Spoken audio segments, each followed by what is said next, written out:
सभी का स्वागत है हमारे चैनल पर। आज हम बात करने जा रहे हैं उस महान राजा की जिसकी तपस्या ने असंभव को संभव कर दिखाया, जिसके कारण माँ गंगा स्वर्ग से पृथ्वी पर अवतरित हुई। जी हाँ, हम बात कर रहे हैं राजा भगीरथ की। आइए जानते हैं कैसे हुआ उनका जन्म और कैसे उनके संकल्प ने पूरे वंश का उद्धार कर दिया। भगीरथ की जन्म कथा। भगीरथ सूर्यवंशीय राजा, उनका परिवार इक्ष्वाकु वंश से था, जो प्राचीन काल का प्रतिष्ठित और वीरता, धर्मनिष्ठा तथा राजधर्म की परंपरा निभाने वाला वंश माना जाता है।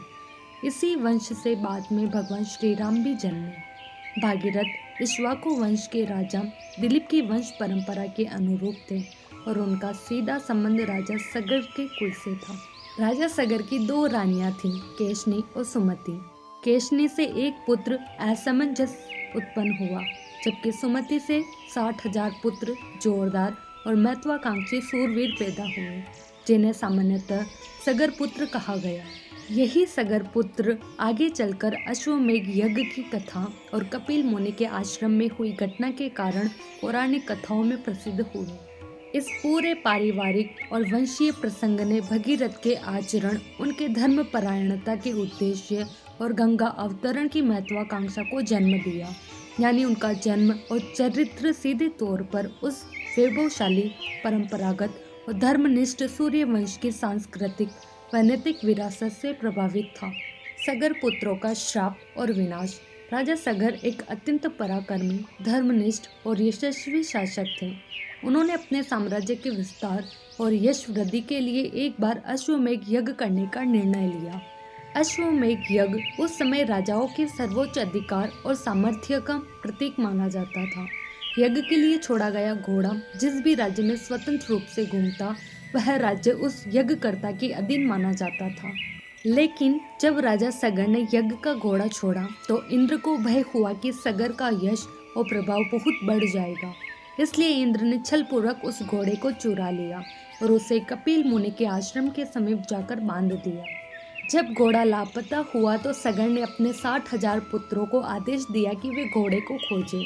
वे पृथ्वी को खोदते हुए सागर, पाताल और अनेक स्थानों से होकर अंततः कपिल मुनि के आश्रम तक पहुँचे। वहाँ उन्होंने देखा कि घोड़ा मुनि के पास बंधा हुआ है। उन्होंने बिना सोचे समझे मुनि को ही चोर समझ लिया और अत्यंत असभ्य व्यवहार करने लगे। कपिल मुनि अत्यंत तेजस्वी और योग बल से संपन्न थे। जब उन्होंने देखा कि ये सभी राजकुमार धर्म और मर्यादा का उल्लंघन कर रहे हैं, तो उनके नेत्रों से अग्नि का प्रचंड तेज निकला और उस क्रोधाग्नि से वे 60,000 सगर पुत्र तत्काल भस्म हो गए। जब यह भयानक समाचार राजा सगर तक पहुंचा, तो वे शोक से व्याकुल हो उठे। उन्होंने कपिल मुनि के पास जाकर क्षमा याचना की। मुनि ने शांत स्वर में कहा, राजन, तुम्हारे पुत्रों ने अपने अधर्म के कारण यह फल पाया है, किंतु यदि तुम्हारे वंश में कोई ऐसा व्यक्ति जन्म लेगा जो माँ गंगा को स्वर्ग से पृथ्वी पर लाकर उनके अस्थि अवशेषों पर प्रवाहित करेगा, तभी उनकी आत्माओं को मोक्ष प्राप्त होगा। कपिल मुनि का यह वध वाक्य आगे चलकर भगीरथ के जीवन का लक्ष्य बन गया। गंगा को पृथ्वी पर लाना और अपने पूर्वजों को मोक्ष दिलाना। भगीरथ का जन्म। सगर के वंश में अनेक पीढ़ियां बीती और समय के साथ यह मान सूर्य वंश राजा दिलीप तक पहुंचा। राजा दिलीप एक धर्मनिष्ठ, न्यायप्रिय और प्रजावत्सल शासक थे, किंतु वे निसंतान थे। यही उनकी सबसे बड़ी व्यथा थी। उनके जीवन का एकमात्र अभाव यही था कि उनके बाद वंश का कोई उत्तराधिकारी नहीं था जो उनके कर्म और कुल की मर्यादा को आगे बढ़ा सके। यह चिंता उन्हें भीतर ही भीतर सताती रहती थी। 2 पत्नियों का प्रेम और समर्पण। राजा दिलीप की 2 रानियां थीं। दोनों ही अत्यंत सती, समर्पित और धर्मनिष्ठ थीं। वे अपने पति की इस व्यथा से भली भांति परिचित थी और चाहती थी कि राजा का वंश आगे बढ़े। उन्होंने भी अपने जीवन का एकमात्र उद्देश्य संतान प्राप्ति को बना लिया और राजा के साथ मिलकर ईश्वर से संतान का वरदान मांगने का निश्चय किया। भगवान शिव की आराधना और यज्ञ का प्रारंभ। गुरु वशिष्ठ की सलाह पर राजा दिलीप ने भगवान शिव की आराधना प्रारंभ की। उन्होंने नियम, तप और श्रद्धा के साथ पुत्रेष्ठ यज्ञ का आयोजन किया। उनका विश्वास था कि शिव की कृपा से उन्हें पुत्र रत्न की प्राप्ति अवश्य होगी। पूरे राज्य में धार्मिक वातावरण बन गया। वेद मंत्रों की ध्वनि गूंजने लगी और यज्ञ में समस्त देवताओं का आह्वान किया गया। राजा की मृत्यु और रानियों का संकल्प। जब यज्ञ अपने पूर्ण चरण पर था, तभी अचानक राजा दिलीप की मृत्यु हो गई।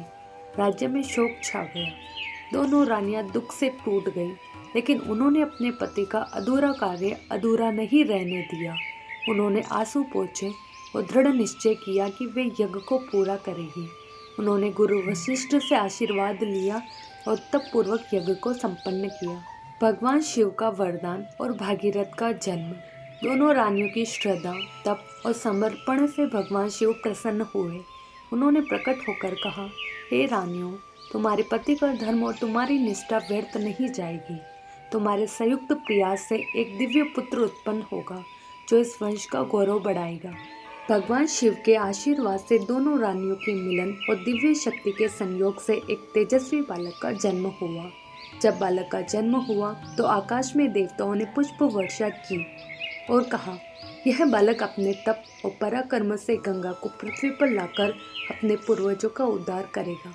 भगीरथ का नामकरण और गुण। गुरु वशिष्ठ ने उस बालक का नाम रखा भगीरथ, जिसका अर्थ है वह जो गंगा को भागीरथी बनाकर पृथ्वी पर लाए। भगीरथ बचपन से ही असाधारण थे। उनमें तेज, करुणा, धैर्य और दृढ़ संकल्प का अद्भुत संगम था। राजा बनने की बात का संकल्प। बड़े होकर भगीरथ ने राज्य का भार संभाला।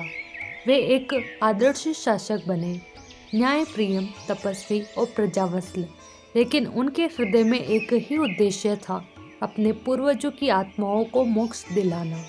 उन्होंने यह निश्चय किया कि वे गंगा को स्वर्ग से पृथ्वी पर लाएंगे ताकि उनके पूर्वजों का उद्धार हो सके। भगीरथ ने वर्षों तक कठोर तप किया और अपने अटूट संकल्प से असंभव को संभव कर दिखाया। भगीरथ की तपस्या और गंगा अवतरण। जब राजा भगीरथ युवावस्था में पहुंचे तो उन्होंने अपने वंश की प्राचीन कथा और सगर पुत्रों के दुखद अंत के बारे में सुना। यह जानकर उन्हें अत्यंत वेदना हुई कि उनके पूर्वज कपिल मुनि के श्राप से भस्म होकर अस्थियों के रूप में पड़े हैं और उनकी आत्माएं अब तक मोक्ष से वंचित है। उस क्षण भगीरथ ने अपने जीवन का एकमात्र लक्ष्य तय किया, माँ गंगा को स्वर्ग से पृथ्वी पर लाकर अपने पूर्वजों का उद्धार करना। इस महान संकल्प के साथ उन्होंने अपना राज्य, सुख सुविधाएं और ऐश्वर्य सब त्याग दिया और घोर तपस्या में लीन हो गए। भगीरथ ने हजारों वर्षों तक कठोर तप किया। उनकी अटूट भक्ति और संकल्प से प्रसन्न होकर एक दिन गंगा माता स्वयं उनके समक्ष प्रकट हुई। उन्होंने मधुर वाणी में कहा, हे राजन, तुम्हारी तपस्या से मैं अत्यंत प्रसन्न हूँ। मैं पृथ्वी पर अवश्य आऊँगी, परंतु सोचो, मेरे प्रचंड प्रवाह को कौन थाम सकेगा? यदि मेरा वेग सीधे पृथ्वी पर गिरा तो पूरी पृथ्वी चूर चूर हो जाएगी। यह सुनकर भगीरथ ने एक बार फिर तपस्या का मार्ग अपनाया और इस बार उनका लक्ष्य था भगवान शिव। उन्होंने शिव की आराधना करते हुए उनसे विनती की कि वे गंगा के प्रचंड प्रवाह को संभालें। उनकी भक्ति और निष्ठा से प्रसन्न होकर भगवान शिव प्रकट हुए और बोले, हे भगीरथ, मैं तुम्हारे प्रयत्न से प्रसन्न हूँ। मैं गंगा के वेग को अपनी जटाओं में धारण करूँगा ताकि पृथ्वी का संतुलन बना रहे। इसके बाद जब गंगा ने स्वर्ग से अवतरण किया तो उनका वेग इतना तीव्र था कि वे सीधी शिव की जटाओं में समा गई। शिवजी ने उन्हें अपने जटाओं में रोक लिया और फिर धीरे धीरे एक पतली धारा के रूप में पृथ्वी की ओर प्रवाहित किया। यही वह क्षण था जब माँ गंगा का पृथ्वी पर आगमन हुआ। भगीरथ आगे आगे चल रहे थे और गंगा उनके पीछे पीछे बहती चली आ रही थी।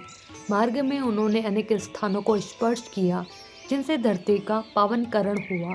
अंततः भगीरथ उन्हें कपिल मुनि के आश्रम तक ले आए। जैसे ही गंगा का जल सगर पुत्रों की अस्थियों को छू गया, वैसे ही उनकी आत्माएं दिव्य प्रकाश में विलीन होकर स्वर्ग लोक को प्राप्त हुई। इस प्रकार राजा भगीरथ ने अपने अथक परिश्रम, दृढ़ निश्चय और अटूट श्रद्धा से वह कार्य किया जो किसी ने पहले कभी नहीं किया था। माँ गंगा को पृथ्वी पर लाकर अपने पूर्वजों की आत्माओं को मोक्ष दिलाया। इसी कारण आज भी जब कोई व्यक्ति कठिन से कठिन कार्य को पूरा करता है तो कहा जाता है उसने भगीरथ प्रयास किया है। अगर आपको यह कथा पसंद आई हो तो वीडियो को लाइक करें, शेयर करें और हमारे चैनल को सब्सक्राइब करना न भूलें।